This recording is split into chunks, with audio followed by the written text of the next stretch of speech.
Hello, everybody, and welcome to another exciting episode of Joe Garcia's podcast. Oh, That's all I got. UWN Productions, FastCustomShirts.com. All right, bye. hey Tom, how's it going? Oh, I'm here. How about you? I'm continuing my fight, which seems kind of pointless, against the ants. I just it looked like they cleared out a while, and then I started seeing a couple more. So you know what? I'll lay out some more bait, which I did today. And now again, they've got their little trails. Hey, he laid out more of this shit that was so good to us. Let's just eat some more. Um, I don't know. Lisa's got a friend that works for the city. He's supposed to bring us some industrial type shit. So uh, maybe throw that together. I think next week uh, we're not gonna have the dog. So, and that's my main concern when like putting out any kind of toxic poison or whatever the hell, Just don't want to hurt my dog any. But yeah, that would, that was it. Worked a lot and settled up with old Uncle Sam again. Gave him his piece of the pie, as they say, and yeah, I'm square for another year, I suppose. Mm. Yeah, I did that a week, I think a week ago. Mm-hmm. We all sat down and did that, and I did so poorly last year that I'm getting money back. Oh, So, okay. But you were yeah. also doing what I should be doing is feeding in to the kitty a little early, right? Yep, that's what I have to when I'm done with this and waiting for shit to upload and download. I'll be doing the old quarterly taxes for this year. So finish one, start another, and I'll definitely have to send money off. Again, luckily, I did so fucking poorly this fucking first quarter that I can send an embarrassing amount of money. And they'll say, "Oh fuck, I understand." Well, yeah, I had uh, to send a good amount of money already, so I decided to hold off on working on the quarterly taxes until tomorrow. Uh, yeah, I'm done with crunching numbers at least for today, But I did a lot of that.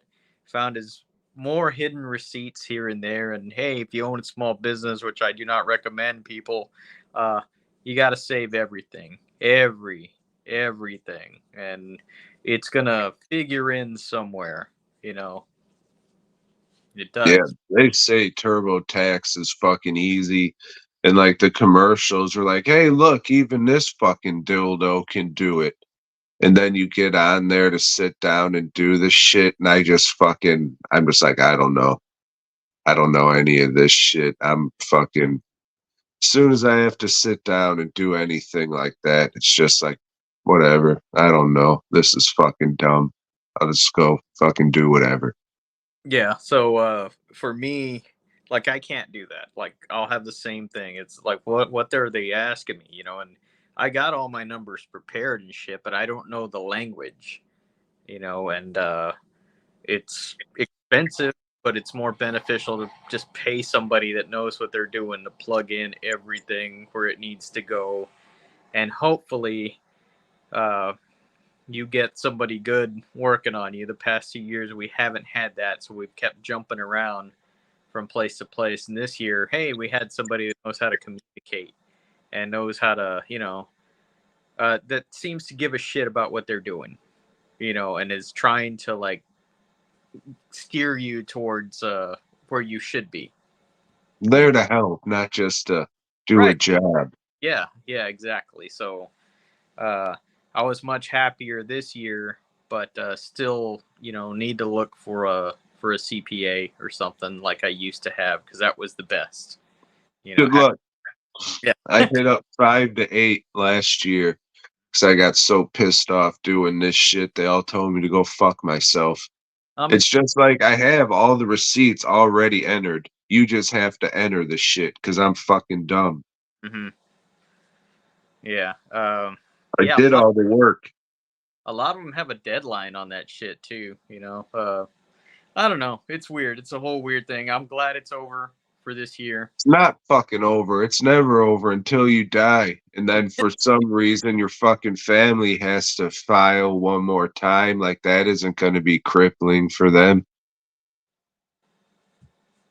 Um, but yeah, so that was that. That was fun. I already mentioned the ants, and I really didn't do much of anything else. Oh, shit. Speaking of the ants, do you know where the ant hill is? Like, do you know where they're going to? I think it's in the fucking walls.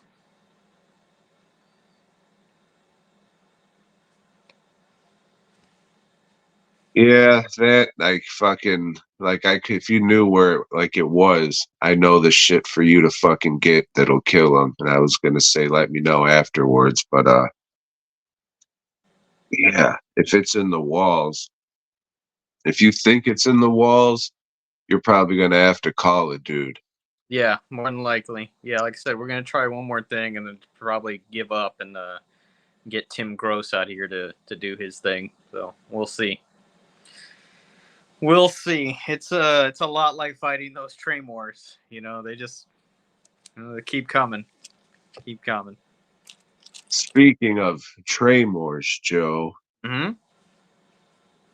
I watched a movie old Tim Gross recommended. No, You did you? know, you just mentioned it. So, Men in Suits, a documentary about Businessmen, yes, bankers, and lawyers and such. you got it. About people who wear like monster suits in movies and shit like that. Like Starts monster, out like kind what? like monster furries. Yes, like monster furries. Right. So it starts out with, the Bob Burns types doing the black and white gorilla movies and TV shows and shit. And then you go to like the monster movies and all that, Universal, and then your Predators and your Aliens, Goro pops up. And to like I want to say modern day, but this was like 10 years ago, to like mocap and how they kind of do shit now. And they interview a bunch of dudes who wear this shit. Doug Jones, Brian Steele, the lady who plays Amy in Congo. So that was nice. She didn't eat any tacos or play Doom though. Yeah, it was okay. It was a decent documentary. Like, if you're not into this shit, I don't know how many fucks you'd have to give. And if you are into this shit, probably already know all this shit, but it's just kind of because I like this shit. It's like, oh, look at that. Look at that. I had it on as like a background thing while I was painting. And I was like, oh, there's some cool shit. Look, there's Predator. That's awesome. So it's spending that people would start talking. I'm like, go back to painting. I don't want to look at your fucking face. Put a mask on, bitch. But yeah, it's all right. It's worth a watch if you're into that shit. It's on YouTube. Nothing spectacular. Or sorry, nothing amazing. I didn't want to offend you saying spectacular. Being Was an there, offensive word and all. was there one like common question that they were asking all these people, or was it just kind of all over the place? I mean, it was kind of like a through line. You know what I'm saying? Just telling the story of people acting in these suits from like beginning to now, 10 years ago. Okay. So, I mean, they just kind of clipped it in the narrative like, oh, how long does it take to get on? And what's your process of that? It's like your very average talking head documentary. How do you go to the bathroom in that thing?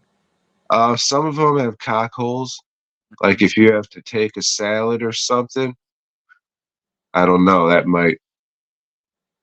I think they talk to you about that beforehand, so you adjust your diet, I guess, or your schedule.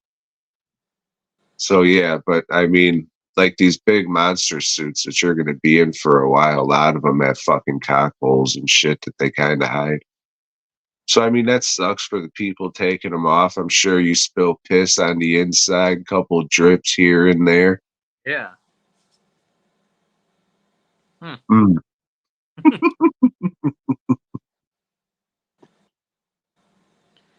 I don't know if you want to keep going. I only watched one movie. Joe, I Oh, yeah. watched a fantastic hit movie. Hmm. Excuse me.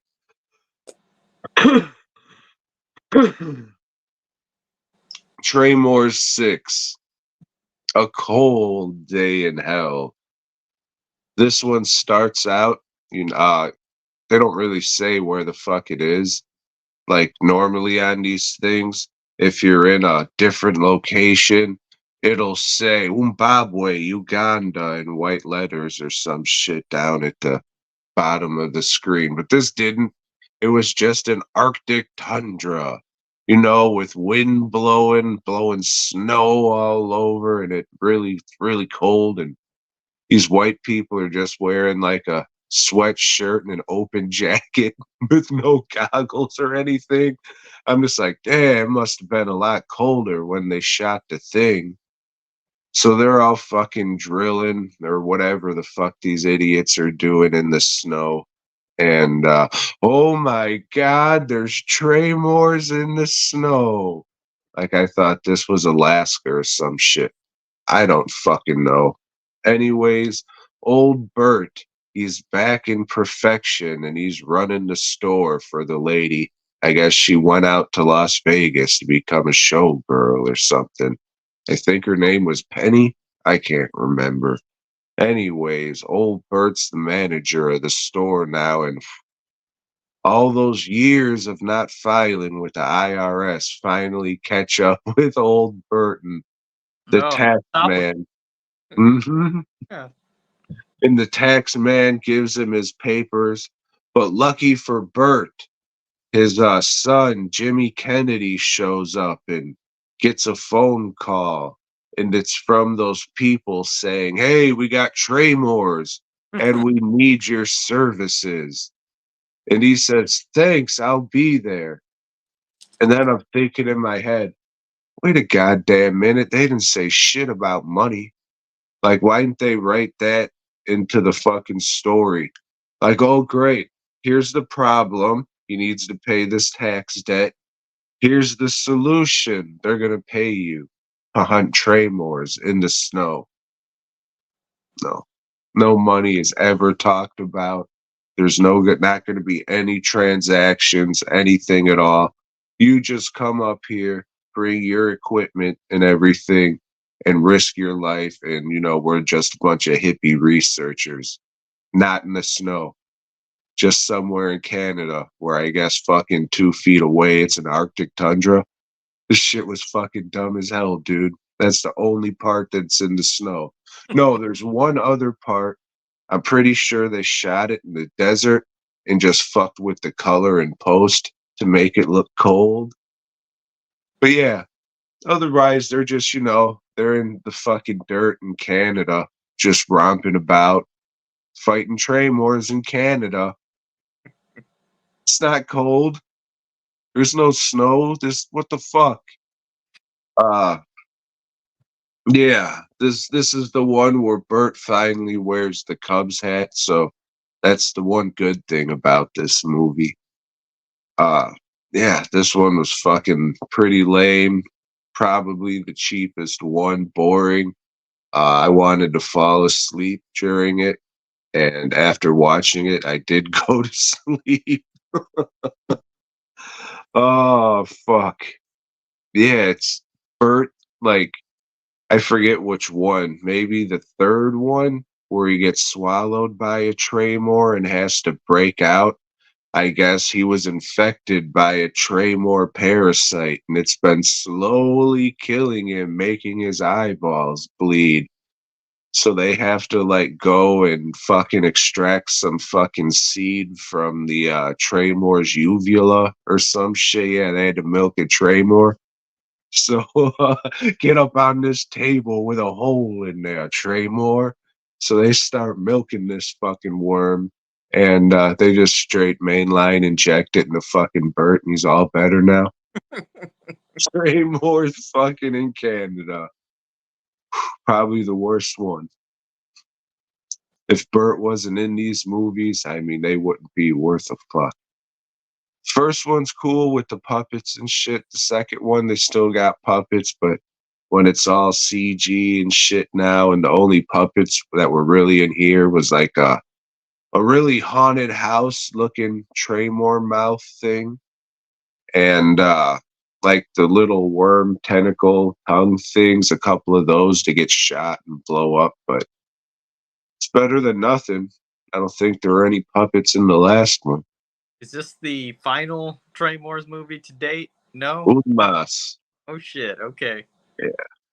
Alright. Yeah. Well, Tom, the only movie that I watched this week, aside from the movie we'll discuss later, is a Western. This is Roy Colt and Winchester Jack. I don't know if you can see this picture. No, not really.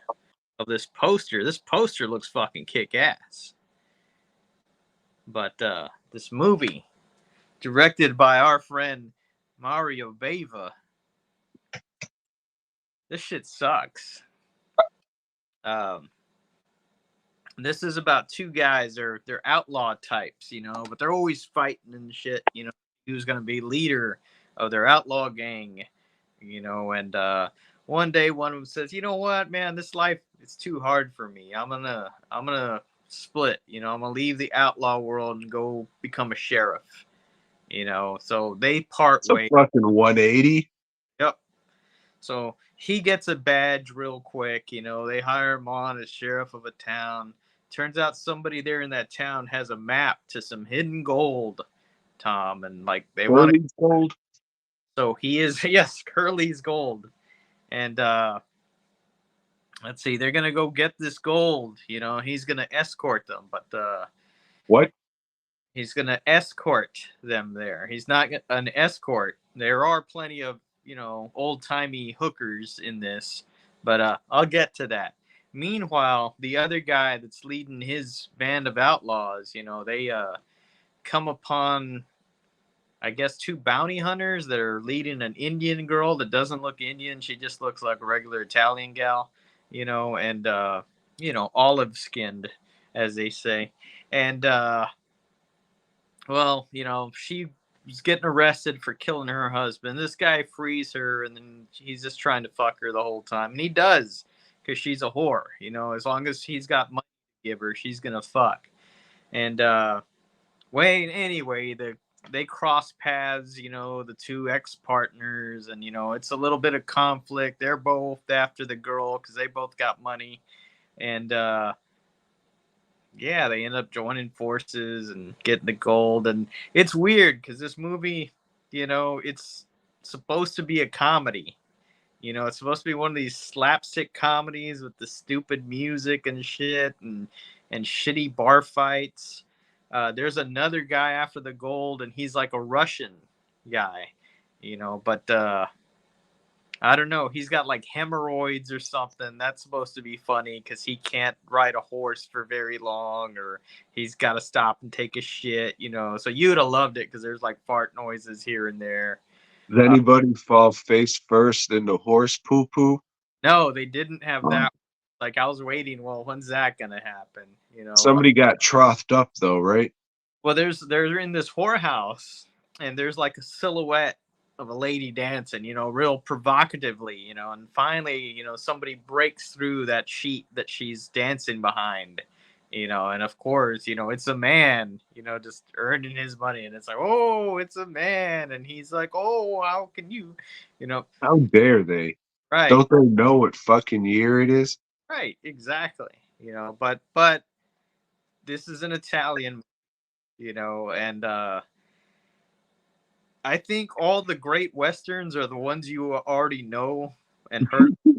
Eddie westerns, it's like these things that some people might call a hidden gem. No, it's not. It's not a fucking hidden gem. This is not buried treasure, that people are searching for. This is just a fucking lousy movie. Anyway, at the end, the guys are fighting again, and that lady, that one horse, she rides off with the gold, and they look at her and they start laughing, and that's our closing shot. You know, this piece of shit. This is fucking dumb, man. And even though they're not, it's all subtitled and poorly subtitled. Like half of a word will come out. Uh, yeah, this is just garbage. Garbage. Uh, I don't want to say stick to horror, Baba, because his horror sucks too. But this is even worse than that. This guy sucks. Still, nobody's gonna convince me otherwise. You can try all you want. You can, throw like a message down there telling me why he's great, but I'm not gonna believe you because I seen the movies. Haven't just seen the big ones, and I didn't like those either. You like that one? I did like that one. Yeah. That 1 out of 80? Yeah, I already forgot the name of it though. Yeah, don't fondle a mongoose or something. No, I think that's the other WAP. He likes naming shit after animals, and it has nothing to do with shit. Right. Yeah. Hey, you like this word? Plumage. Fuck you. Exactly. Oh, fuck. Joe, Tom, I had a couple beers last night. did you? Yeah. And I said, hey, it's time to watch something that's sure to be a hoot. So I put on the Dennis Rodman classic, The Minis. Oh, boy. I have not. If you were about to ask me, have I ever heard of this one? I have not. It's something, Joe. I don't know who this is for. Like it can't be it's under like family movies, family comedies.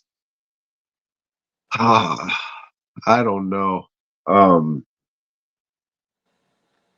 it can't be like hey, everybody's everybody and we're all people for like a kids movie to get that message across. Not really. It's is it man. Ah, fuck. Okay. So in this movie,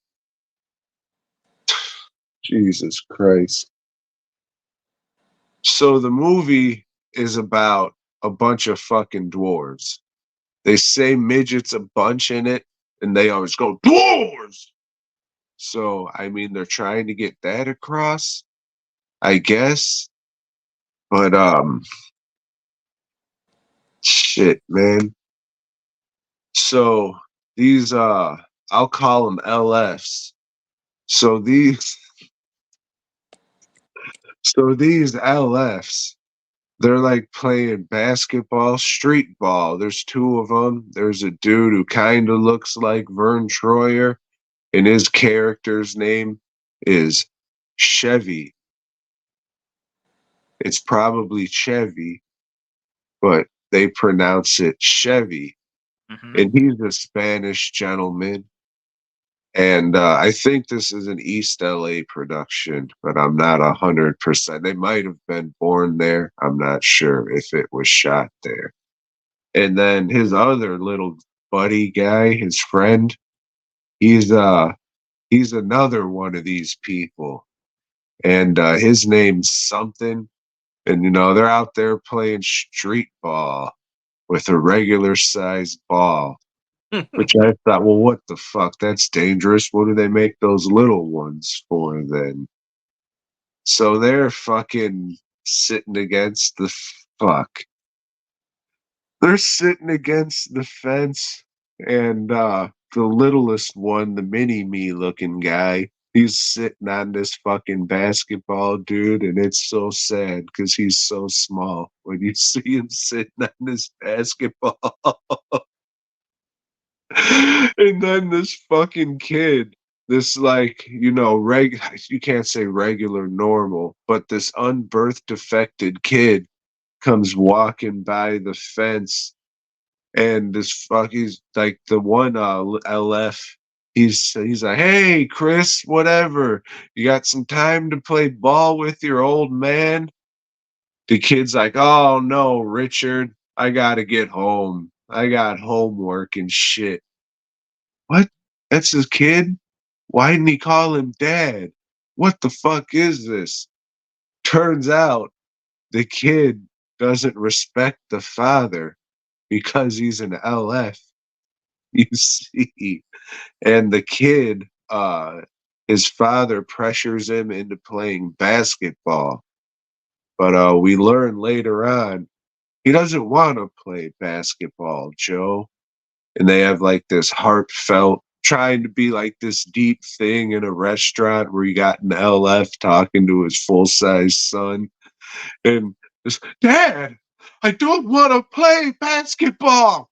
Well, what do you want to do with your life? Why didn't you ever tell me that? Dad, I'm just like, they can't do this. They can't do this. If they do this, it's fucked. I'm just like, he's going to say, oh, I want to make people laugh. Dad, I want to be a clown. I want to make people laugh. I said, Jesus Christ. So they see a flyer, which is like a billboard to them.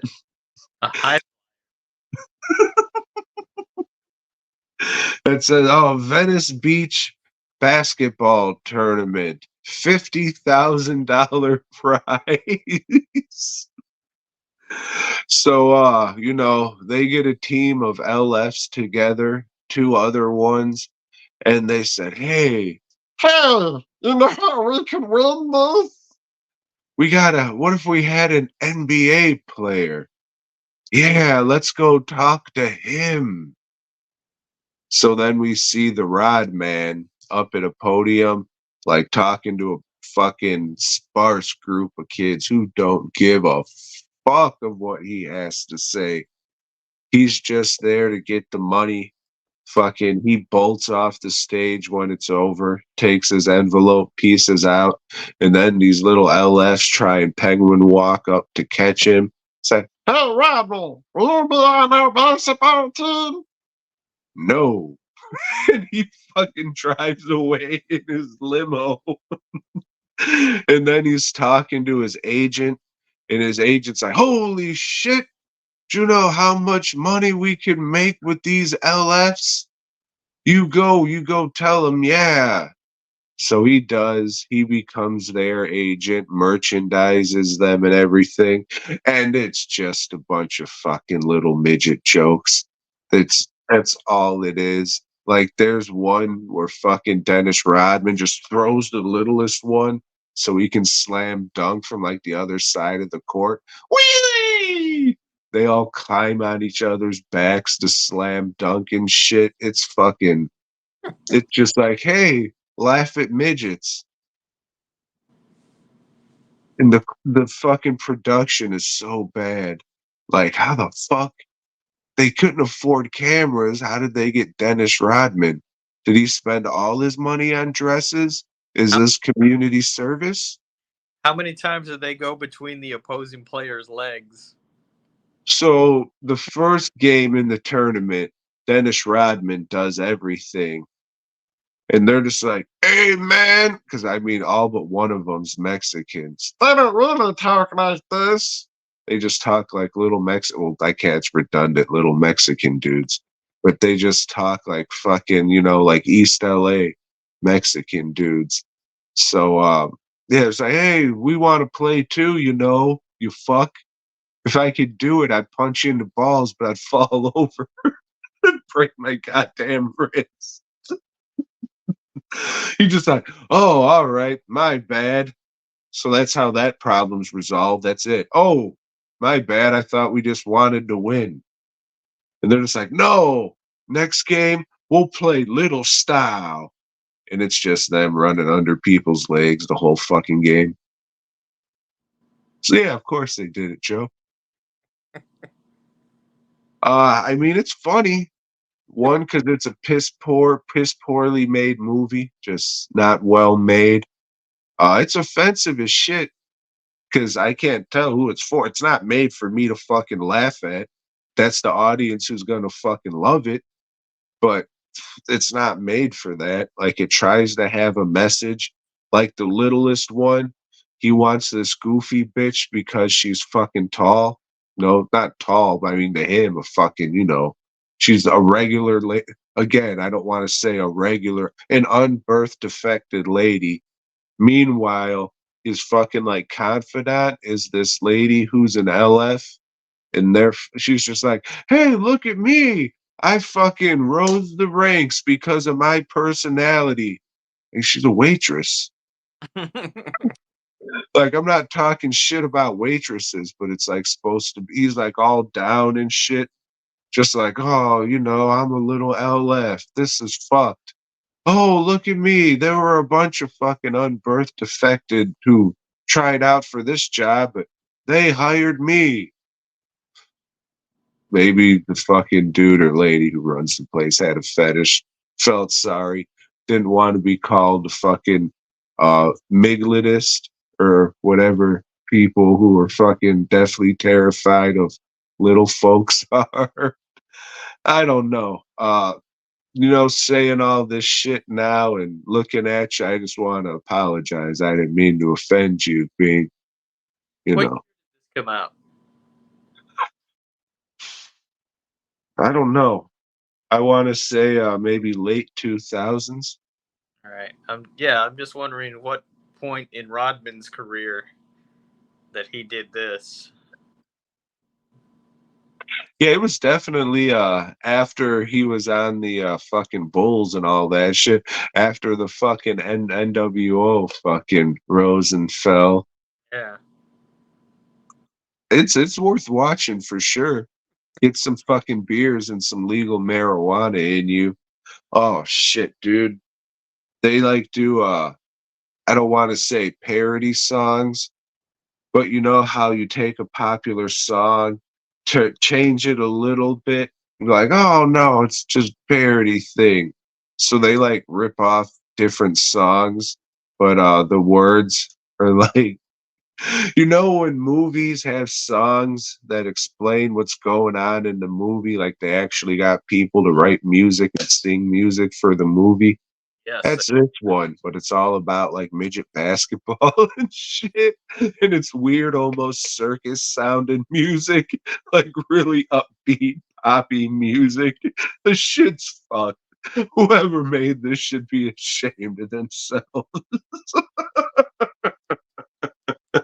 And I think it's like 76 minutes, so it doesn't overstay its welcome. You Good. watch it, you have some laughs, you have a good time, and wonder what the fuck. How did this get made for the $27 they had? But shit, they made a video game too, Joe.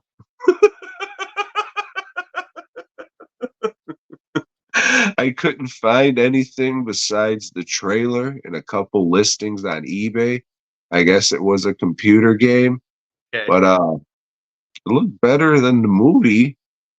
I mean, I wouldn't play the shit. I'm not gonna go out of my way to fucking. I'll just play NBA Jam if I want to play a fucking. I don't know what the fuck. I tried to look shit up on this movie, but I don't know, dude. The minis would recommend. Go have yourself a good time laughing at people who are different than you.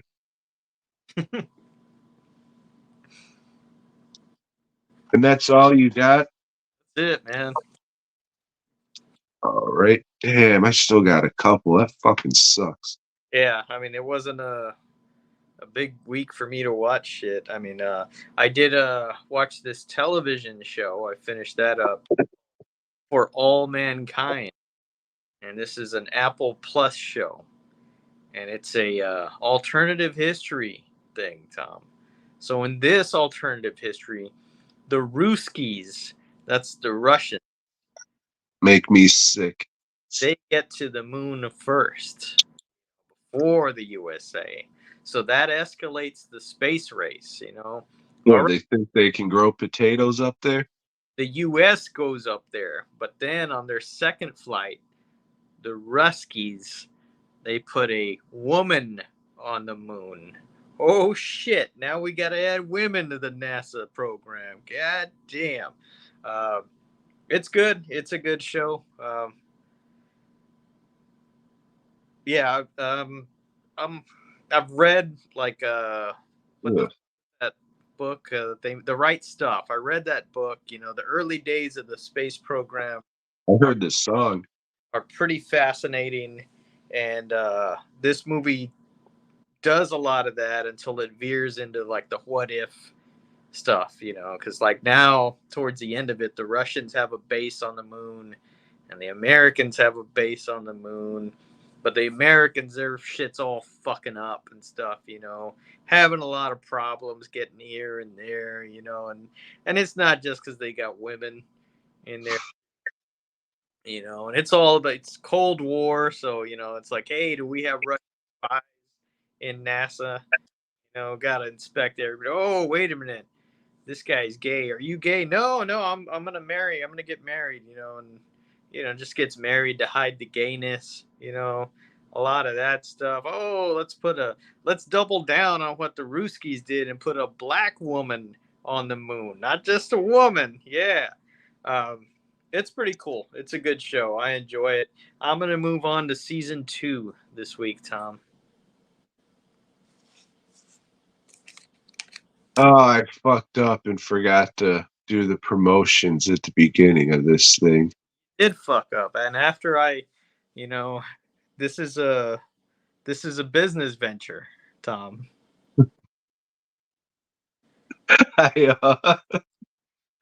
Because last week I was just like, hey, if I do it at the beginning, the people who don't give a fuck, like, oh, I clicked on the wrong thing, they'll just see that at the beginning. So great.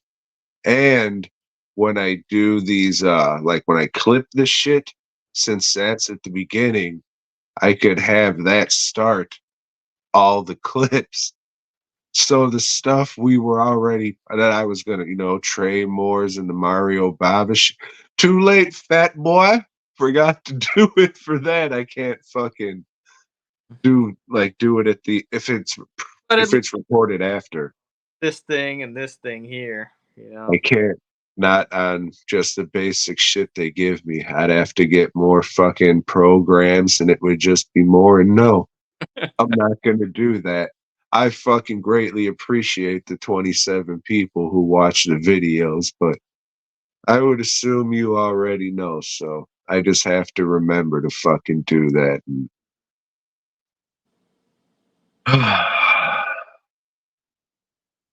Should head on over to Fast Custom Shirts and, pick up the new BOYGOB shirt. Shout out to Red. Mm-hmm. Old Red. Got a got a new DWN production shirt too. Red did not. Doesn't matter. We appreciate all of you. Hey, speaking of which, that commentary track will be coming up soon. I know I said you'll get it soon, but Yeah. you get it soonish. All right. You always have something to look forward to when we owe you something. Fuck, sorry guys. Not the best week over here. I've been in a bit of a mood, and man, I don't know. I don't know. I just been in a shitty fucking mood. And man, old Eddie P, that whole situation, holy shit. Like I heard fucking when that shit first happened, I was just, well, this is fucking weird. I wouldn't talk to a fucking 17-year-old girl online, but I don't know what's going on here. I'm just gonna fucking see what he has to say about it. And then the next thing that comes out is old Jim Rugg, the dude who does the YouTube shit with him, cartoonist kayfabe, Mm. which I know you're a huge fan of. You turned me on to that shit, so you know I'd check out their videos and shit. So yeah, he's just like, I'm ending my professional working relationship with Ed Piskor. And I was like, oh shit, this sucks, man. I listen to this shit every day. Joe turned me on to this shit, and I was just like, oh man, yeah, Wizard Magazine and shit. So I'm just like, what's this fuck? So that I guess that means no more YouTube videos. Oh shit. Listen to that every day. Because they put videos up every day. It's like, oh, well, this, you know, it's probably not saying anything because this is all gonna blow over. And then the next thing I hear, like 2 days later, all this shit happened in like the span of a week and a half. Another fucking YouTube channel, you fucking turned me. I seen all this on Reddit just when I'm scrolling Reddit. I see all this. And then in the comic books Reddit, there's a post from fucking your boy. I forget his name, but oh hey, I'm Comic Tropes. I forget your dude. But anyways, he's just like, oh, I'm sad to report that Ed Piskor killed himself. She's like, what? So he wrote a big suicide letter saying where all his art and money should go, and like the key things in there was just like, yeah, I was dumb talking to this kid, I guess you can call it a kid, and that shit was taken out of context. Like she posted screenshots of just whatever she wanted to do, and it was taken out of context. I guess he was like she was an artist or an up and coming artist or something. He liked her artwork. I don't know. Again, I'm not gonna fucking reach out to, hey, your sculptures are really good. That's just me. Sorry, call me a dickhead if you want, but I'm not reaching out to talk to any fucking kids or anybody, really.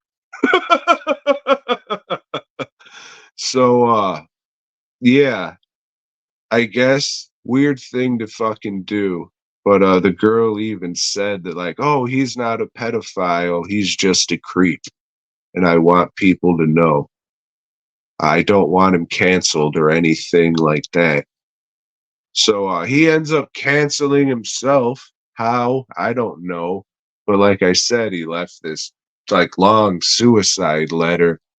And in it, he's calling out like all these people who were like piling on him and like part of the cancel culture people in the comic books industry. And he's just like, you are the people who murdered me. And Evan Dorkin, I hope the skeletons in your closet never come out. And I was just like, oh, fuck. And then it's just him, like, just talking about where he wants the money to go. And, you know, just apologizing for making a bad decision during the pandemic when everybody was in lockdown. Uh, you know, I'm sure going through that shit's rough. I don't know if I dude, I wouldn't talk to no fucking kids. I don't give a good goddamn. But Yeah. Okay. I'm sure being accused of anything is rough, and I'm sure if you're guilty of it, it's rough, from what I read, and maybe I didn't read it as into it as you did, is that he'd been talking to this girl since she was 14. And that's fucking, 17's bad enough, but this is a fucking grown man. You know, this is not some 22-year-old that like, hey, he's skirting the line there or whatever. No, it's a 40-year-old fucking man. Okay, you wouldn't know it by watching his shitty podcast or or hearing his voice or whatever. You know, I Tom put this podcast on when we were driving up to Camp Zool. You know, thinking I'd like it because I'm a comic book guy, but you know, I mean, you like what you like. You have your own opinion on shit. I didn't have the same opinions as these guys did, you know, and I thought their interviews were not very. I didn't think they were very good. You know, I thought that they didn't really do a lot of research into some of the lesser known names that they had on there. Yeah, they know all about fucking Todd McFarlane, you know, uh, And Rob Liefeld. and Rob Liefeld. Yeah. Um, and I saw Rob Liefeld's video, his tribute. But the thing is, you know, like, you know, yeah, he said some creepy shit that was very questionable, you know, and you can say it's taken out of context, but what context would you put some of those comments into? So, like the partners in crime shit or whatever, can you keep a secret? I guess he was showing her drawings of stuff that like isn't released yet, that like he's drawing for an upcoming thing. So it's like, hey, keep this under the hat kind of thing, but he's just trying to sound too cool for the room. Cause, uh I have one of his comics. I have one of his Red Room comics because I'm a mark for pumpkin shit. And then I also have other dude's fantastic comic, Aphrodisiac, which you suggested. And like you, I don't agree with everything they say, but I listen to a lot of shit all day, and they swear, and they're not the typical comic book people who talk about comic books, which is, you could imagine that's not pleasant to listen to. So more or less they came off just like normal dudes. So I mean that's why I would listen to it.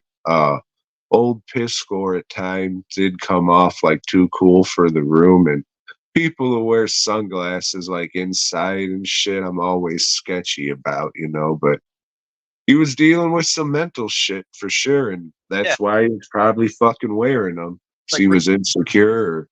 Or, that's what I took from it. It's like he felt like he didn't have anybody but his fandom, you know, his little whatever it was, his little comic book circle and fandom. And I guess he felt, you know, that being taken away, like what else did he have? You know, nothing. I mean, that's just pure conjecture on my part. You know, I'm not. no, I mean he was all about the art, like all about his art and comic books and shit. You can pick that shit up by listening to him and shit. Like if you agree with what he's saying, that's fucking irrelevant. It's just fucking like he was all about fucking like his art and comic books and shit. And like that's the main thing why it affected me so much. It's just like these things don't usually hit me, but I've thought about often myself fucking more times than I probably should. And me doing the art and just focusing on my art and shit and just being about that. Just like, god damn, like this dude came off like he was halfway fucking successful and shit. Didn't really have to worry about a whole lot, and fucking fuck it. Everybody goes through the same shit on every level. If fucking you're sad and miserable and shit, you're sad and fucking miserable and shit. So I know, I mean, it's hard to say like fucking, oh, I don't know. Like I wouldn't have killed myself because somebody on the internet said, I mean, maybe I would. Maybe that would be like the last little drip in a bucket full of fucking drips over the fucking years. But yeah, I don't know. The whole situation's fucking weird. And I didn't hear the 14-year-old shit. like from what I heard, this doesn't mean shit. I guess 16's legal age in Pennsylvania. And I Yeah, mean, that tells you all you need to know about Pennsylvania. thing, it's like what's legal and what's fucking moral More. Yeah. are two different. No, I dig it. Like I said, I wouldn't talk to no fucking kid, but maybe it was an art thing. Like he really liked her art and wanted to be a mentor. Maybe he wanted to fuck her. I don't know. She didn't say that. She just said he was a fucking creep and that was it. But yeah, I guess like I said, she was an artist and she kept like liking his posts, like his art and shit. So that's how they started talking. Yeah. So what age? I don't fucking know. Any advice I could give that's like if you have a 14, 17-year-old whatever hit you up on a private message or say, hey, thanks for contacting me, but you can move these questions over to like the public forum, and talk to them there, in front of everybody and keep it like legit, because yeah, the private messaging shit, that's all shady to me to begin with. That's I mean, I use it only for business shit. It's like, and a lot of times I don't see that stuff until like 5, 6 days later because I don't pay attention to it. But yeah, the thing with this guy's off in himself, I don't want to say his death, because it's a conscious decision what he did. It's like, What in his note he said he was murdered right. by these people, these cancel culture people. Here in a minute too is but now you just see this outpouring of love and respect for the guy. Everybody's like doing tribute drawings and doing little things. I sent you that action figure picture that somebody did. It's like, I mean, try to let people know that you give a shit about them while they're here, and not when it's too late. It doesn't fucking uh take much time to say, hey man, I like your shit, or hey, hey, I appreciate you, or just some shit like that. Because you don't know what's going through somebody's head. They might seem fine on the outside, but then just a fucking mess when they're alone. Uh, but so like the guy that broke that story or something, because after you let me know about it, I looked into whatever. Now that guy was just talking mad shit, and then the guy kills himself, and he's silent. And everybody's on his post. Hey, look what you did, you motherfucker. Hey, why don't you go kill yourself? So it's a whole lot of like reversal. Now they want this guy to off himself, and it's like another fucking mob type thing, but the guy didn't take any of that shit down. He didn't take his original post down or anything, which is not that I respect that, but it's surprising, because most people like hide that shit away afterwards. And I'm sure the guy's racked with a little guilt. I don't know the fucking guy.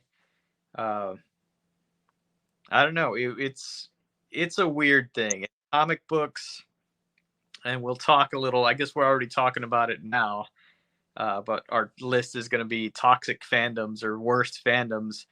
Comic book is tiny. That's a tiny fucking fandom. Comic cons are big, but how much comic book shit do you see at those cons? There's not. I don't think That's just pop culture shit, really. yeah, the majority of the public don't even know that comics still exist. That they probably don't know it's a fucking thing. Aside from shit like Spider-Man and Superman, Batman. Uh, and they could give a shit. And it always like trips me out that such a small fandom is all these people do is fucking they're at each other's throats or just want to fucking criticize anything, just to tear shit down when you tear it down enough, there's not going to be anything left.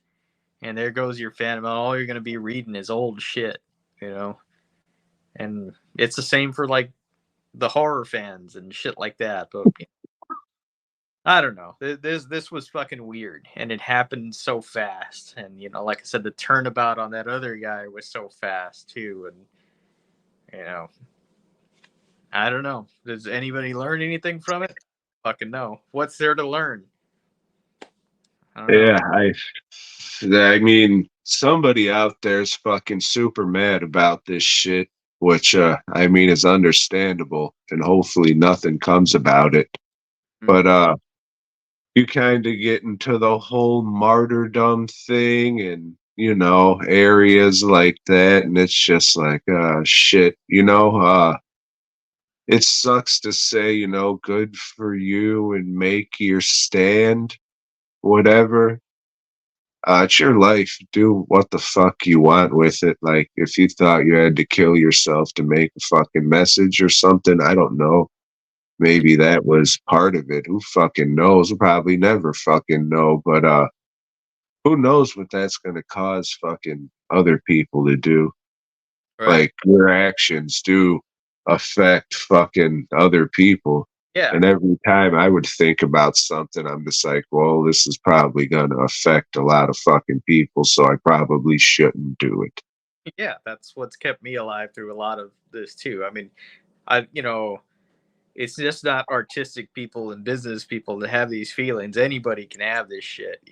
And yeah, I hope nobody else is inspired, like, hey, look at all the love and attention he's getting now.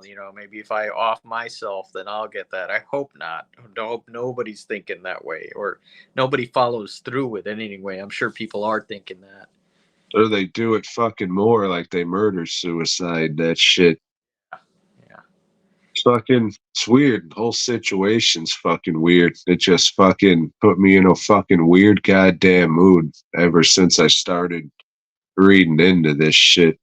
Yeah. It's like, I don't know. Like I said, fucking, I wouldn't talk to a fucking kid. That That's shit weird.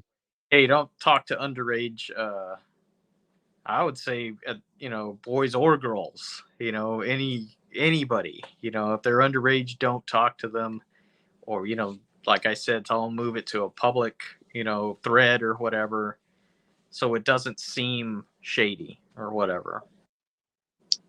Yeah, it's fucking fucking weird and a shame. I guess that's the fucking word to use for it.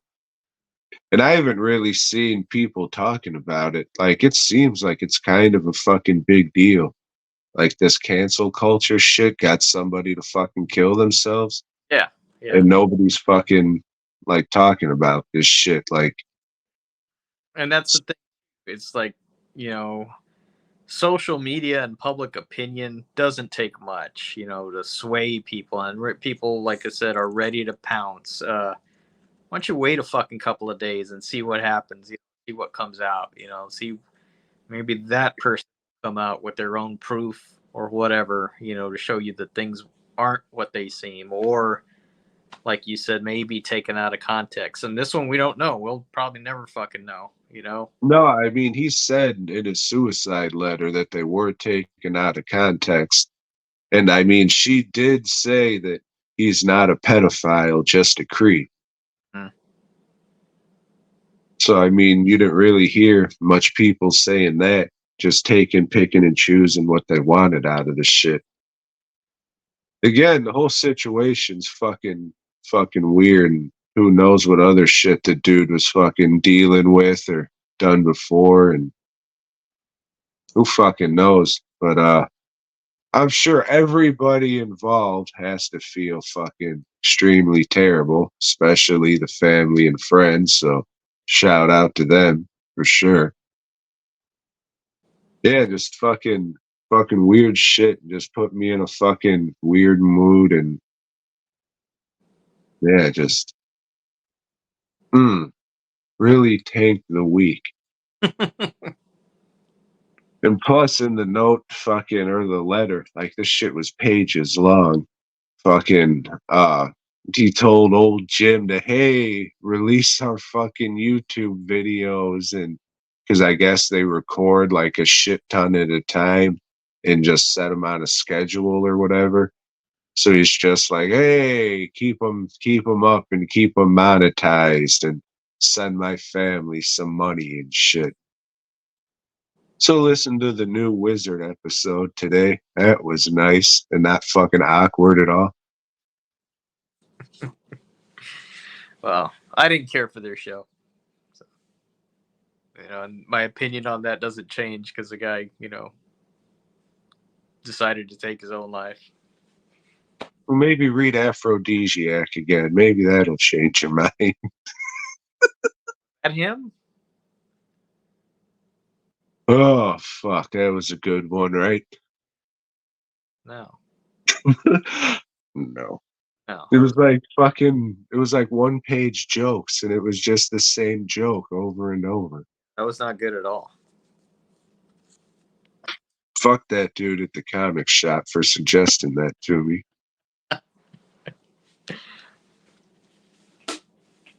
Oh shit.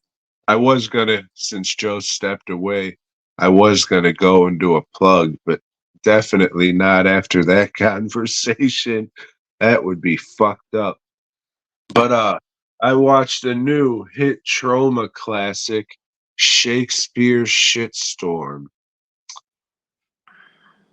Joe, you ever read The Tempest, seen a play or anything? I have. I've read The Tempest several times and seen a few productions of it. And yeah, it's one of Shakespeare's better. It's one of my favorite of Shakespeare's works, I should say.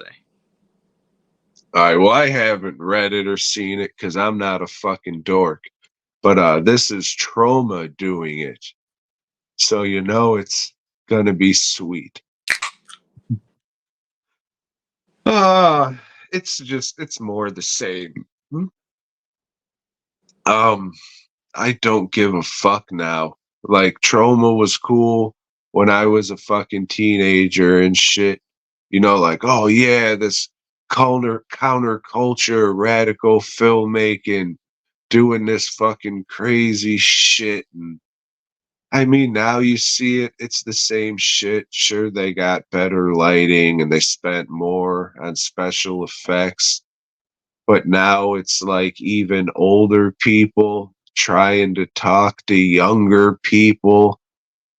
And it's like the whole thing, the whole movie's like, hey, let's rail against fucking counterculture and wokeness and fucking like it's just like, dude, you got this 87-year-old man directing this fucking movie written by some fucking 50-year-old man with like all these fucking not young people acting in it and shit, and you're trying to deliver this to like the teenage audience and it just feels weird. Again, it's like that Steve Buscemi, hey, fellow kids meme. It's just like, what the fuck is going on? Have we not grown at all here? Like, God bless them for fucking still doing this shit to get fucking like a new age of kids into a different type of movie and shit like that. But yeah, I don't know.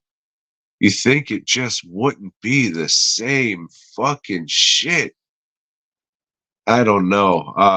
I didn't dig it. I appreciate that, they're still going, still at it and shit, but yeah, it just really up their own ass and, seeming like it's this deep message and shit and whatever. The lead actress who played the blind chick, of course there's a blind chick. It's a trauma movie. Why the fuck wouldn't there be? I mean, she was all right. No, she was pretty good. Like, she was fucking hamming it up in the right way and, acting like a goofy blind broad and shit. But it's just like, even in fucking non Toxic Avenger movies, there's a blind broad. What the fuck? I don't know. It's the same fucking shit. God bless you if you still like fucking trauma movies as much as you fucking did when you were a kid. But I don't know. It's just very specific audience shit. And I don't know. I don't know.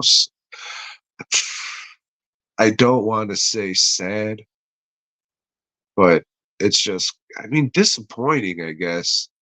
It's just like there's no evolution. It's fucked up. I don't know. It's fucked up. Ruined my birthday, one of many things.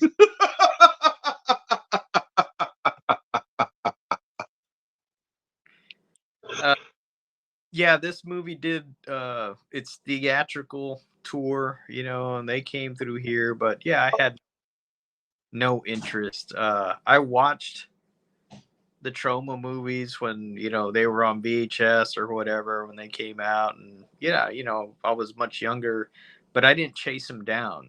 I had other friends that would do that, and they'd bring them over. Hey, you gotta watch this Class of Nukem High, and I thought they were cool, but like you said, they just kept doing the same thing over and over and over. Like what they make five Toxic Avenger movies. I saw two of them. It's like, once things keep going like that, I lose interest real quick. Because it was a joke from the beginning. It's like, how much more can you do with this joke? After I saw part two, I realized quickly, well, not much. You can't do much. So I didn't want to watch three or whatever, Citizen Toxie or any of that shit. Uh, but yeah, I mean, they've got their diehard fans, man, and like I always say, you like what you like. If you've adhered to something, cool on you. Make watching these movies, gives you a fucking smile. Keep on. Oh yeah, if that shit makes you happy, fucking don't stop liking this shit. It's just it's not for me. I don't know that I'll ever watch Shakespeare's Shitstorm. You know, No, definitely not. I didn't even think the title was funny. Mm-mm. I'll pass on that. And I didn't know that it was based on the Tempests, and yeah, no, I really don't. Even more. So I know the next time Tom picks movies, it's gonna be some shit that makes me watch Shakespeare shit. No, because then you would have to watch it again, and Yeah. do that. I mean, a couple. No, I mean we haven't been doing the fucking franchises and shit for that long. But I remember at one time I was gonna pick Toxic Avenger, and then I was just like, nah, I'll just watch them so Joe doesn't have to sit through this shit. Yeah. Whatever, they're whatever. And I still like that first one. That first Toxic Avenger, the first Class of Nukem High. I think they got some great shit in it, some good gags, that are still funny. But yeah, I don't want to keep watching the same joke over and over. Sorry, dogs. Sorry. Hey, at least the fucking movie was dedicated to Stanley, so that was nice of him. You'll Well, get it dedicated to you some point, Jack Kirby. One day. hey, Joe, why don't you do that while I roll over and get a beer? Hey, while Tom's going to get a beer, I just want to let you guys know that if you would like to support the old Boy Gob podcast or the DW Terrible Horror Crap podcast, the same guy, you can go to Fast Custom Shirt. And it says pre order, but it's not a pre order. You can order that shit, and we're going to send that out to you as soon as we print it. After that, you just head on over to the source, the genesis of all this, dwnproductions.net. Hey man, Tom's got masks. Then support J. Jonah Jerklin because he's popping up on here. I don't know. He's got a slideshow going. Oh, he's back. Oh shit, Joe. I'm sure you've seen Dead and Buried. I have. You like it?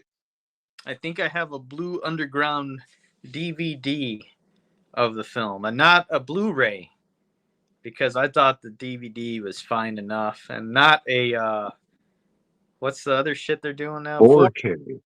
Do not have that because the DVD is fine enough, and I'm not gonna double dip on a lot of shit. In this movie, I remember thinking it was cool, slow but cool. Yeah, this is one that I think falls into the quaint category. You've seen shit like this afterwards that's better. I mean, a year after Halloween 3 came out, and that's probably the closest thing I could think of to something like this. It looks very similar, like it was shot on the same kind of camera with the same kind of film or something. They both have similar looks, but this one's about a sheriff in a coastal town that's trying to figure out these fucking murders that are going on of like travelers or outsiders of the town. And there's a mortician who's fucking just like, oh, repairing these bodies is my art, blah, blah, blah. Just like, all right, well, something's up with this weird fuck. He's an artist, And yeah, so nah, don't talk to any children. right. It's probably thinking himself. So, the movie's just about, him trying to figure out these murders and just weird shit happening. And in the end, the fucking town's like all reanimated corpses, and he's been dead the whole time. Spooktacular, dead and buried. It's whatever. I thought it was kind of fucking lame. There's a couple cool Stan Winston gore effects, which, Stan Winston isn't really known for his like gore effects, but it was cool to see that shit for sure. It's like fucking this dude gets stabbed in the eye with a needle, and Yeah. then the Tyrannosaurus from Jurassic Park pops out of his ass. So Mhm. I was just like, oh, that's where they got that from. Cool. Then the Predator shows up in the background. I was just like, oh, sweet. Yeah, it's whatever. I guess it's like some kind of witchcraft movie, which, he should have either been just a wacky fucking mortician thinking he's an artist, just doing creepy shit, or a black magic witchcraft movie. Like the fucking, oh, I'm a fucking weirdo playing with mortician's wax. That really doesn't have anything to do with shit. That's just to show he's a fucking weirdo. And yes, he's the guy that's doing everything. So, you know, don't think that he's not. And since you're so focused on him being the weirdo, you're not going to think that the cop's dead. Or you will. Fuck it. 'Cause it's kind of obvious. Watch Halloween 3 instead. It's about masks. uh, yeah, I haven't seen this one in a long time, so I don't know. And as I know, you know, uh, a lot of the stuff that I've rewatched doesn't hold up to what I thought. So I don't even play the nostalgia thing and say, "Yeah, man, I saw that. It was badass," because I know I thought it was badass at that time. I was a different person at that time. I've seen a lot more now, and life has hit me in a lot of different ways over time. So yeah, what I thought was good may not be. I'll watch it again at some point, and hopefully, I still think it's good. I remember what's her name? Is it Lisa Marie? She's in it. The chick that was Tim Burton's girlfriend for a long time and always had a cameo. I thought you were talking about Elvis's daughter. No, this and she always had like she played. I don't fucking know. I She don't know who any of these people were, Joe. right. Well, okay, it doesn't. But she's in it right at the beginning, and I think she shows her dead tits or something. So, Oh, she's the nurse, I think, at the yeah, okay. so there's I, that. Got that going for it. the movie's not terrible. It's just a very average movie, but you've seen this done better.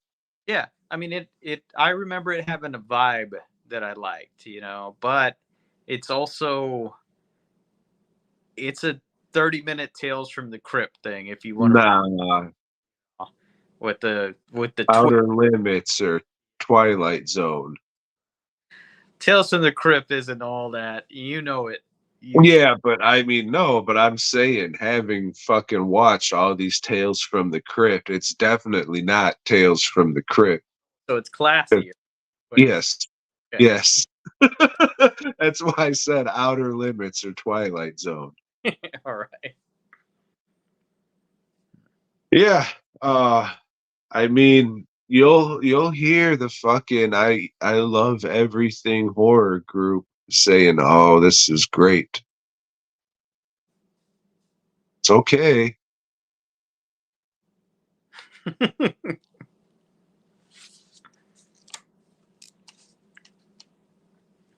Oh, fuck, man. You know what I wish? I'm not going to say that because damn, this beer's only 4.2. Oh man. Sucks. Anyways, my alcoholism aside, I was going to wish for something, but having watched the old Wishmaster movies, I know that that's probably not a wise idea, but Right. it'd be nice if we had another Rudy Ray Moore movie to watch. Well, we don't, Tom. No, we don't. We're moving on to the work of. Let's see if I got his first name right. Still, Bill Milling. Now, Tom did a little research into this guy. This guy's been in the industry a long time, Tom. You know, and he's directed, he's produced, he did special effects work. You know, so he was special effects director for the hit movie Squirm, if y'all remember that one. So yeah, I am not sure if he was the uh, earthworm wrangler or what. Joe, please, too many words. Just call him the Worm Wrangler. Okay, okay. Uh, and then he went on to do some other work, you know, for another side of the movie industry. Let's say a more adult side, you know, and he didn't use his I don't even know if that's his real name, but he often went by Bill Eagle. You know, that was his porn directing name. And when he wasn't Bill Eagle, he was Dexter Eagle. And but yeah, he did some mainstream movies, which we're gonna cover. But yeah, Tom sent me a thing for him, like trying to get funding for a script or something. I think he just wanted you to read. Read the script. Well, he does have a major in English. You know, he's got I don't think it's a bachelor, just an English degree. You know, so yeah, he's into reading. You know, Yeah, uh, dude, from what I looked up, what I could find, he just seems like a guy who got into movies or kept making movies as more of the business side, not so much the art side mm. of the thing. So right there, it tells me, ooh, the rest of these movies probably aren't going to be that good.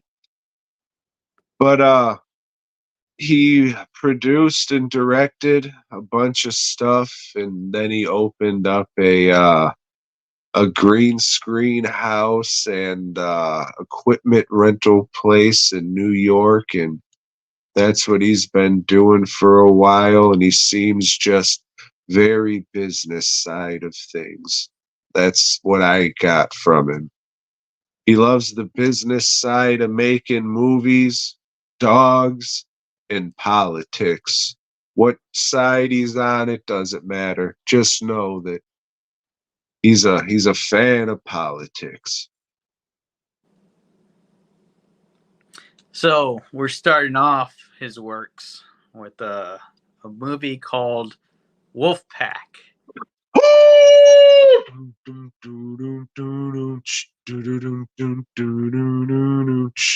Don't turn your back on the wolf pack. You might end up in a body bag. Doom, doom, doo, doo, doo, doo. Doo, doo, doo, doo, doo, doo, doo, doo. So this is one that Tom said he'd already seen. In fact, he ordered it as soon as it was announced by our friends at Vinegar Syndrome, he put in that pre-order, got the whole slipcase with it, and so it was no surprise to Tom what this movie was about. A piece of shit. It's about a young man that he's transferring to a different college. Him and his mom are going to go stay at some It's a college? I thought it was a high school. college. I think it's a high school. No, it's a college, I think. I think it's a high school, and he's trying to get into college. I think he's trying to go do his graduate shit in college. Dude, I want to say it's high school. Maybe. I don't know. It doesn't matter. He's at It, it kind of matters. I think it's a college. Tom thinks it's a high school. But yeah, he gets there and he sees that, hey man, these football players here, they sure do pick on people a lot. That's fucking every high school. Okay, there's nothing new there. Meets a girl, she thinks, hey, he's pretty nice, but then she finds out, well shit, he's a football player. So he goes and meets the other football players after about to get his ass kicked by a fat one. There's always a fat guy that wants to pick on everybody. Every fucking school. Do you remember the name of this fat one? Shit. He just had like a fucking verb for his name or something. I don't know. Orkins. Orkins. No, I think it was Chubbs. No, that's the guy from Happy Gilmore. Meatball. Not sure, but he's just fat, Hey, big dick. It likes to push people. And well, it turns out the quarterback of the football team, he fucking sucks. He's the coach's son, and he's only in that position because he's the coach's son. So during one play of the game, his own team tackles him, jumps on his back and like fucks him up. So he's off to the hospital, They purposely cripple this guy so the fucking dude who's good can fucking be quarterback. So he's quarterback, and he's a charismatic. You remember his name? Butkowski or something? Boot. Because, it's very important. Yes. That, Jack Boot. Right. And there's all kinds of shit in this, because this movie's about deep, very deep, meaningful, with a message. Try to make this quarterback guy, who's also running for class president, to be out like some Mussolini type, some Hitler type, and everybody's following his direction, no matter if it's wrong or right, And just in case you don't get it, check out this Hitler footage for a minute. This movie fucking sucks, dude. God damn. It is put out by Vinegar Syndrome, though, so you're friends at Vinegar Syndrome. The guy that's running against him for president, they rough him up a little. The old man that the new kid's living with, it's fucked up. They screw him up. They call him Uncle Ed. Yeah, they fuck him up a little. And so what do you think? You think, well, shit, this guy is gonna have enough, and he's gonna duke it out. Nah, he calls the cops. No, you can't. Hold on. Wait. Okay. So the fucking transfer kid, he goes to move in with this fucking much, much, much, much older gentleman. And, he used to work at the school, being a fucking teacher or a coach or something, but he's all about school football. And he's so happy that one of his family members is finally on the team so he can root for it. And the principal or whoever of the school says, oh yeah, old Meat Lick, we let him come down and fuck around in the auto shop so he has a place to fix his shit or whatever. So old Gramps overhears the fucking teacher and the football players having their plan of dastardly evilness, and fucking the old guy overhears it. So the football team dresses up like furries and molests this old man in a car wash, Joe. Why do we keep watching movies where these motherfuckers are in car washes and they keep showing the spinning shit like that's fucking awesome? Like we've never fucking seen the inside of a car wash before. And then all these people in your next masks just fuck this old man's ass with baseball bats, and he's transported to the hospital in an ambulance, and he's fucking like they treat him like he fucking has dementia or something now because he had the shit beat out of him. It's fucking not good, but this whole movie sucks. It This does. whole movie sucks dick. It's fucking lame. I don't know who this is for. It's supposed to be like a propaganda juvenile delinquent movie from the fucking 50s or some shit. But it was made in the fucking late 80s and it sucks. Who's watching this shit? Who the fuck is this for?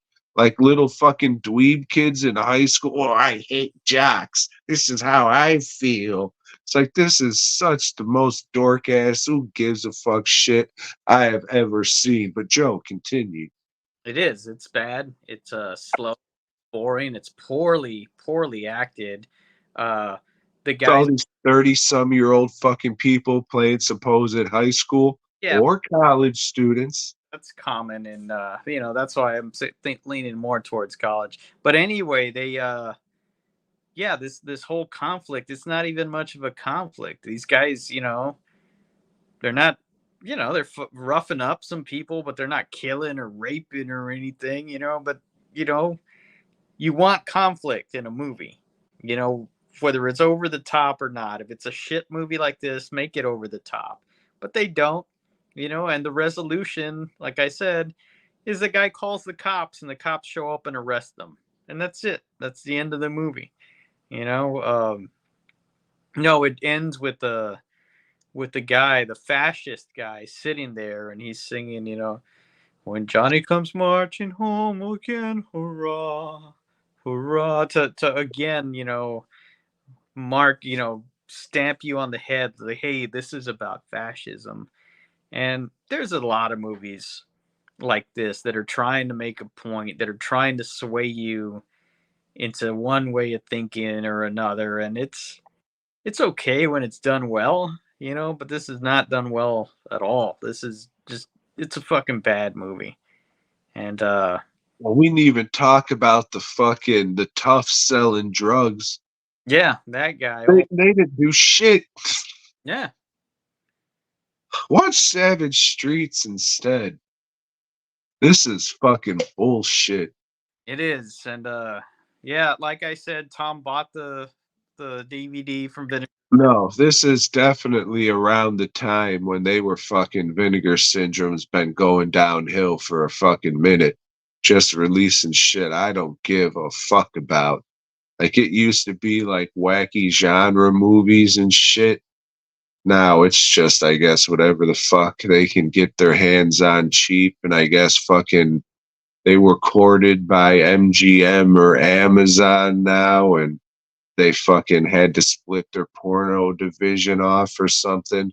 I don't know the inside workings, but that's how it came off. Like they have to be like more hoity toity now, or I don't know. It's just shit comes off weird, and the movies they fucking been releasing, I don't really give a shit about. It's So like, hey, we were able to get a bunch of Cynthia Rothrock movies fucking cheap. yeah, so you may find this in Tom's for sale box at the next. I don't have this shit. Oh, okay, so he's gonna keep. It's staying on the shelf, god damn it. And how was the commentary on it, Tom? Who did they have, and what were the extras? They had Bill Millings. Hmm. It's like, yes. I didn't. I can't even remember. Dude was just boring to listen to too. Looking up his stuff and information about him was fucking boring and ugh. God damn. At least Severance still puts out quality products. Do they do? Yeah. So next week we'll be talking about Lauderdale, 1989, And this one can be seen on YouTube. Is fucking Silent Madness one of the ones we're gonna watch? No, that was before, and I don't think he directed that. He All was right. some shit. I'll watch it if he directed it, because that's another fucking Vinegar Syndrome one, but I know he had something to do with it. Yeah, I think he was producer. I don't think he directed. Fuck. Maybe he was second unit, whatever that means. That means he has two dicks. Or he's a hermaphrodite and has a dick and a pussy hole, so he can go fuck himself. Much about hermaphrodites anymore. Oh shit. Hey Jose, you like Spider-Mans? All right, so in Marvel Team Up number 9, Spidey teams up with Nightcrawler, and they're fighting Arcade yet again.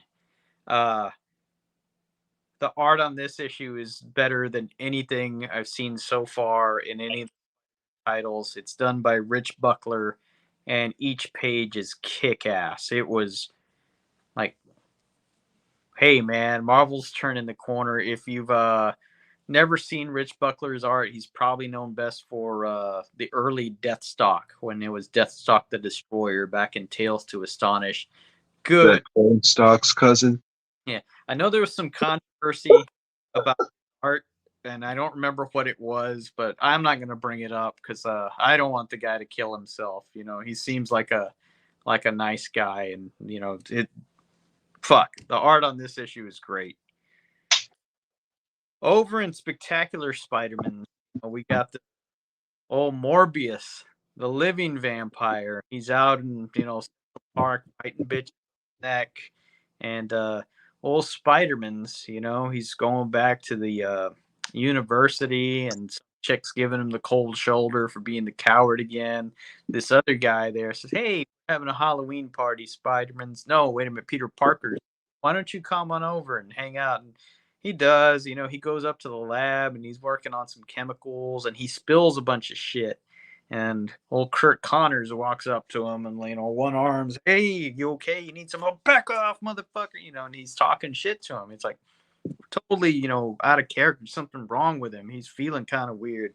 Anyway, he's got to stop by the Globe where he works at now, and the old editor there is like, "Hey, I love these pictures. Here's a bonus check," and it's like a huge bonus check. He's surprised. Oh, holy shit! And he's walking out of the office, and there's some older blonde lady, and she says, "Hey, Peter Parker, nice to meet you," and he doesn't even notice because he's just so stunned by this check he has, and he walks by and just fucking ignores her. Anyway, he goes to the party. Who busts in, looking for some blood? It's old Morbius. And Morbius, starts biting and sucking on some necks and shit. Spider-Man's fighting him. And the guy that invited him to the party, he's having some kind of reaction. And half of his face turns purple and he starts, I don't know, freaking out and having powers and shit. But they're fighting up on the roof. Lightning strikes Morbius and turns him back into human. That's the end of that issue. But finally, we get to Amazing Spider-Man's number 201. I don't even remember what happened in this one. Actually, I sure goddamn do. So, I thought it had a good cover until I started looking at the cover.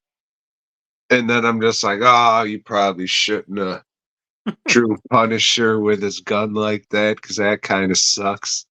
If you just would have stuck to like one positioning of the gun, and it would have been like a pretty cool looking cover, but you fucked it up with that goddamn motion shit or whatever the fuck you were going for. but you have to kind of swing the guns around when you're shooting rubber bullets, Tom, because they don't Mercury bullets. have the same kind of propulsion as regular bullets. So anyway, Spider-Man sees some shit going down in a building. He busts through the window, and there's old Punisher just shooting some villains again, and just like shooting rubber bullets at them because he fucking shoots Spider-Man's too. Hey, fuck you, Spider-Man's, and Spider-Man's is down and out for the count. And but he gets up because like I said, it was rubber bullets and whatever. He goes to work, goes to the old Globe, and he's partnered up by this one older blonde lady that's kind of pissed at him for ignoring her last time he saw her. Oh, we've met, motherfucker. And he doesn't remember. And if you read Spectacular Spider-Man, you'd know why, you know. But yeah, Marvel is finally starting to get their two titles together and have events merge at the same time. So that's pretty cool. And yeah, and we see the Punisher, like he's on the trail of this one guy that's gonna be sprung from prison or some shit. He knows of a plan that this guy is gonna make the great escape, and he does. He does when he's coming out of the courtroom. Some guys in weird uniforms, jump out of some vans and they pull him in there, and that's what Spider-Man's was there for. Old Peter Parker was there to cover the story. He chases after these guys, and the Punisher's after them too. And Jacoby. Jacoby. That was the gentle fellow's name. Yes. And the Punisher, he fucking wrecks his van and it goes over the bridge and into the water, but he's out of there, so he's fine because they threw a grenade at him. Man, that wasn't very nice. Spider-Man's isn't doing too good fighting these guys either. He bounces on the street or something that looked really weird, like bouncing on his side. Because he didn't have any fucking tall buildings to swing from. He ran out of them. Right, yeah. So that's a first for old Spider-Man's. And fuck, I don't even remember how this ended. This was like they the Globe or whatever the fuck, they print the pictures from the old paintball massacre, and Punisher's like, oh my god, Peter Parker's working for Jacoby. I gotta go get him. There wasn't a photographer there, so how did he get these pictures of Spider-Man's, and so he goes and stakes old Peter Parker's apartment out. Peter Parker comes in and he's holding that machine gun that he's got to turn left and right at him, and that's our conclusion. Oh shit, is he going to find out that Peter Parker's is Spider-Man's? You'd think he would have figured it out by now, but, I think everybody would have figured it out by now. We've been doing this a few years now. I was going to say a couple years, but it's a few years now. We're in the 200s, but this has been going on for decades. I think we're in the 80s now. Mm-hmm. Like we started in the 60s and now we're in the 80s. Yeah. Still kind of sucks. I mean, let's be real. Most comics kind of suck. Every fucking 4 or 5 years, you might have like one standout story that goes into the annals of history of being like one of these standout books with, I mean, maybe there's about 50 of them. Maybe that's being generous, but in fucking almost 100 years of making comic books, you can say there's about 50 good stories out there. Well, we haven't got that many yet. No, I'm not saying Spider-Man. I'm saying like in all of comics. Like how you always hear people bringing up Frank Miller's Batman or fucking what's his nuts, Alan Moore's Swamp Thing. Like there's just every so often there'll be a story that gets added to an Infinity Gauntlet or something like that. I guess maybe the most recent one would be Monsters, but I mean people talked about that for a minute. You really haven't heard shit since. Yeah. So like I'm saying, there's maybe like 50 great comic book stories out of fucking almost 100 years. So Mostly everything sucks. That's why there's so much of everything, because most of it fucking sucks. You gotta wade through the shit to find a kernel of corn. Hmm. And then you plant that kernel. Don't re-eat it. You need to plant it so it grows. You see, most people think you have to plant the cob. It's actually you have to plant undigested pieces of corn kernels. That's actually how you grow corn because it's pre-fertilized, you see, Joe. And don't pop it. Mm-mm, don't pop it. You know what the fuck? I was trying to look up how to get rid of June bugs and shit. And just being in the area, there's really no way you can. But the good old Injuns, they used to fucking eat them because they would pop like popcorn and they taste buttery. Hmm. I'm not gonna put that shit to the test, but I fucking saw that and was just like, yeah, that's how I'm gonna get fucking rid of these June bugs, dickhead. However, if somebody out there would like to do that, shoot a video, send it to us, you'll be able to get yourself one of these shirts from fastcustomshirts.com. No charge, only pay shipping.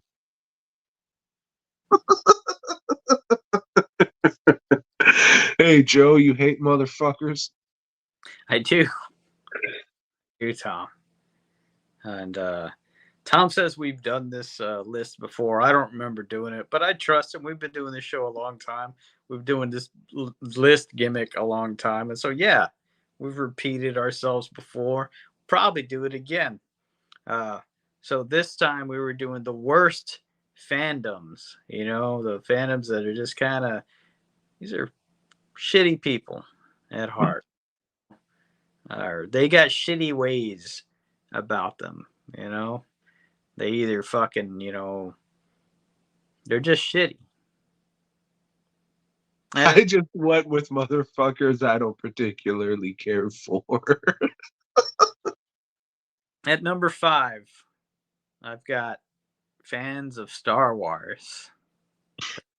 God damn, do they love some Star Wars? And okay, like what you like. We say that all the time. But when something sucks, you should, say it. And a lot of the Star Wars stuff that's come out, it sucks. You know, I personally think they all suck. I don't hold any nostalgia for the original shit. I grew up with it. Fuck, I should be one of these fucks, these old fucks that just, oh yeah, I love, But yeah, there's something else, man. I think we might be doing the original trilogy sometime soon, Joe. Let's see how these Bill Millings movies go. Mhm. Joe, my number 5 are people who are fans of the show Jackass. Fuck. Uh, the show sucks. I mean, I get it. Still fucking sucks. And would have been nice if more people were seriously injured replicating these stunts.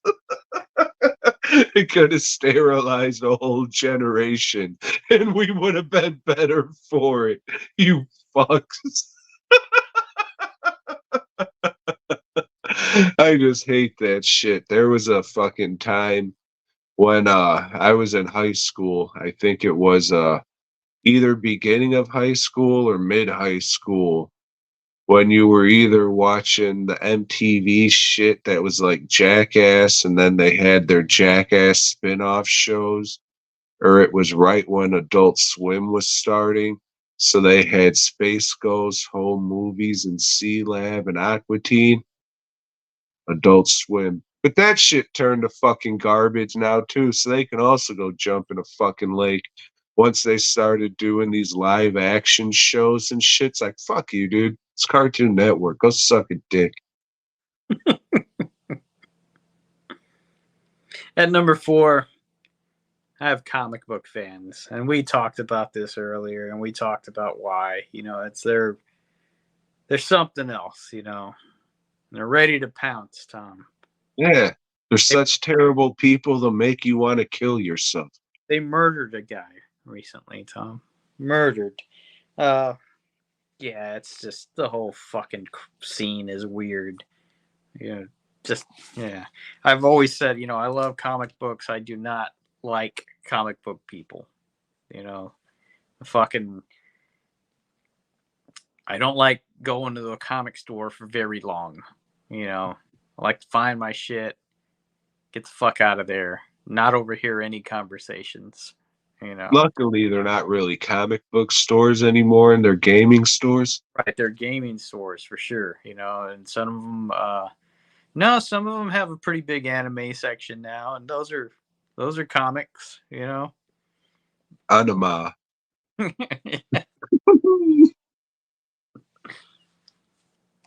Joe, my number 4 are fans of those pieces of shit, Tim and Eric. Remember when they had a show on fucking Adult Swim? Ew. Fuck that. None of their shit's funny. They're all fucking cornball, lame fucking dorks. Fuck them. Fuck them, fuck them, fuck them. Fuck them. Shit sucks. I hate that shit. God damn, do I hate that kind of comedy. Go jump in that movie Kuso. Fuck you. One of the worst pieces of shit I've ever fucking seen. Fuck all of you. At number 3, Tom, I have heavy metal fans because you talk about the worst gatekeeping pieces of shit in any fandom. These motherfuckers are like, oh yeah, that whole thing. Well, name 5 songs. That comes from metal. That comes from these fucking pricks. It's their whole fucking.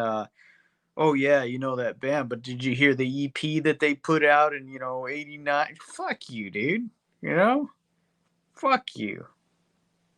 Yeah, music is something because it touches people. You know what I'm saying? It's a different kind of art because it's just like, oh, they're speaking to me. Like it's one of those things, like it's an art, but it is a product too. Yeah, But it's yeah, music's just one of those things to where if your music reaches somebody, it's like, gotcha. So they'll defend you, and like the music's a part of those people, so they want to defend it and want to make sure that you're down for the cause and shit. It's a weird thing. yeah. So like, if we were doing the most disillusioned fan groups, I would, definitely put the whole fucking punk scene on there. Oh yeah, these fucking anti-establishment songs and this anti-establishment. Oh, on this album that's put out by the fucking biggest music label in the fucking country. That anti-establishment bullshit. It's a fucking lie. It's a whole fucking lie that maybe at one time, I'm sure these guys were poor at one fucking time, and if they're poor now, it's because they don't know how to fucking manage money, because they had it. Hey, you know Bad Religion owns a record company, right? Oh, okay. Just so you know. My number 3, political people. No matter what side you're on, if your thing is just fucking politics for whatever the fuck side, that sucks. That really sucks, and I wish you could find something that makes you happy. Cause it's all the same. It's all bullshit. I mean, think for yourself. I don't know what else to say. It's just, it's sad when you're rah rah for either thing and that's your identity. You just come blinded to that shit, either side. You don't want to hear anything else. And it's just like, okay, whatever. We're definitely going to be able to get shit done with this attitude. Sweet. That's why this world is a great place to live.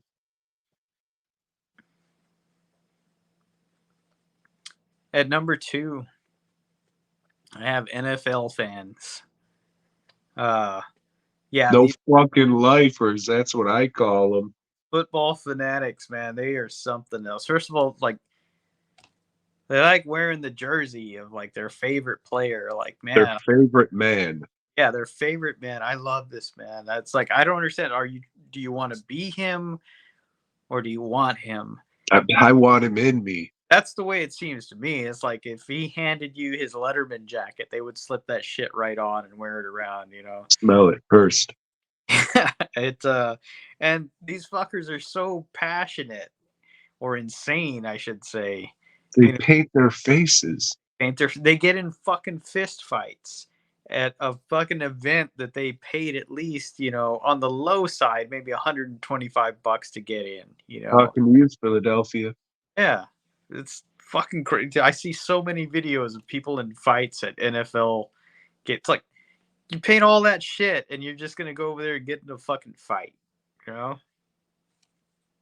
Fuck them. Fuck. I've never gotten into fucking football at all.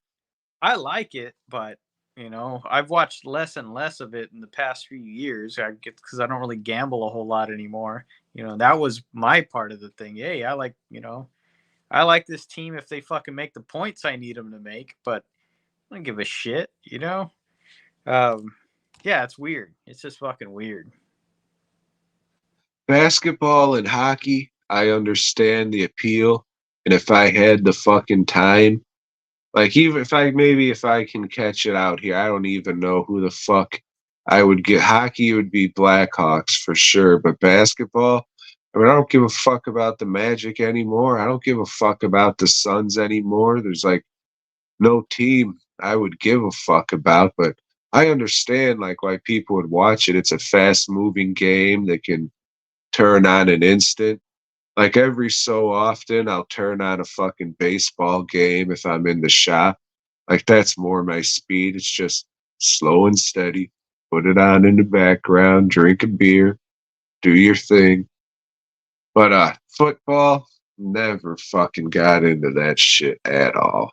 I dig it. I just don't like the fandom, like I said, especially living here in Dallas. God damn. Yeah, but it is America's team and all. Maybe you're right in that regard, considering the state of America. Mm. Have I mean it's anime fans number 2, but it's a specific kind. I'm sure you've seen it recently. You see these cars around with like shitty anime characters peeking up, and they're like whole cars just loaded with these shitty fucking stickers. And it's just like, what the fuck are you doing? Like some of them are nice cars. It's just like, what the fuck? And it's just, dude, some of them are just straight up fucking perverts. Like, I like big fat tits, like fucking everyone, but, you know, just having these fucking anime looking like children on your fucking car with like big bikini tits and shit, it's fucking weird. Again, like what you like, but that's some fucking weirdo shit. Yeah, don't be talking to no kids in your fucking, you know, personal messages or anything. Oh, I just like anime. You got this fucking cat broad with her fucking nips hanging out and shit, just driving around. Fucking shit's weird. Like the last fucking year or so, I've seen so many of these fucking cars, and it's just like, what in the fuck is going on?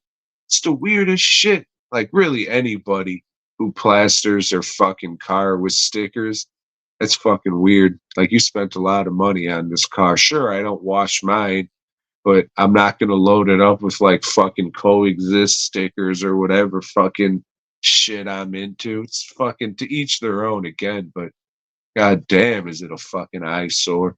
And it makes me think less of you, you fuck.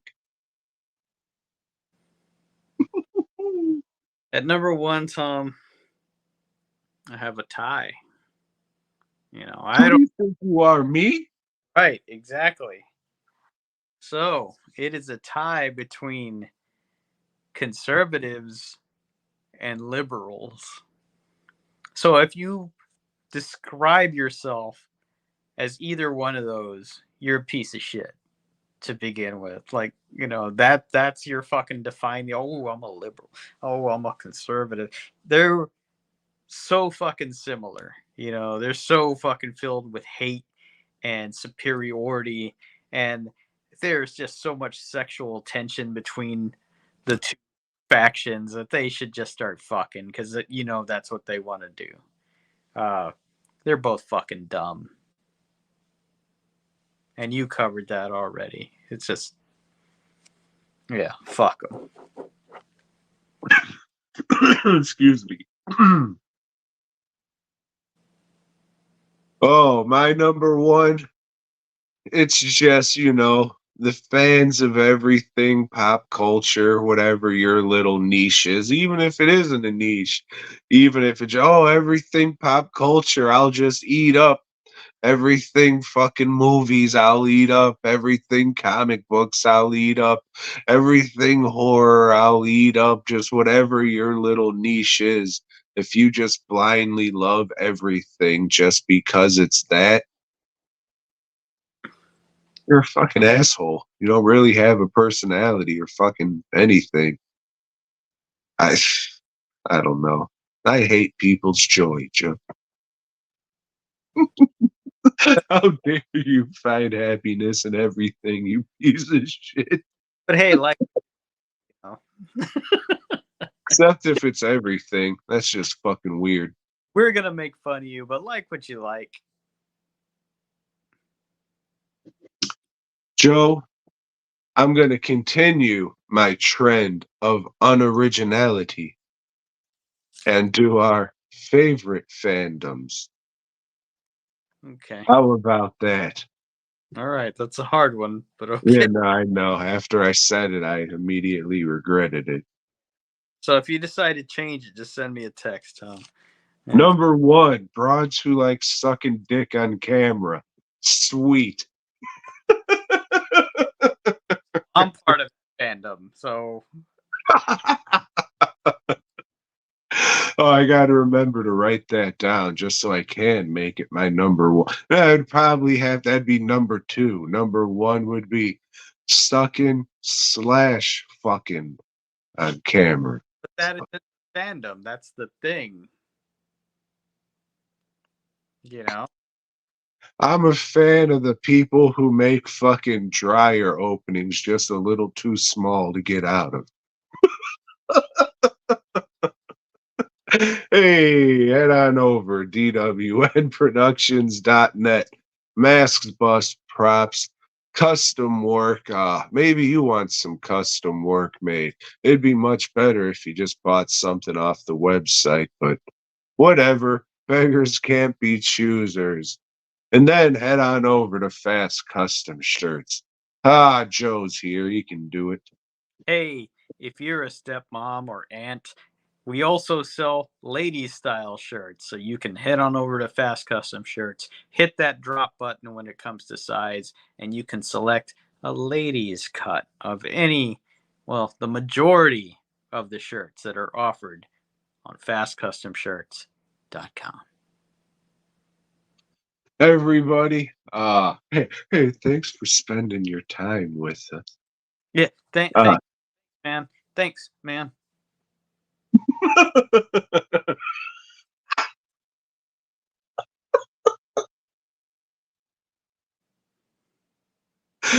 oh, hey, boy, gob. Fuck, I missed it. Thanks, everybody. Enjoy your week. Hopefully, we'll see you again. And if not, boy, God. How the fuck did I miss it again? Boy, God.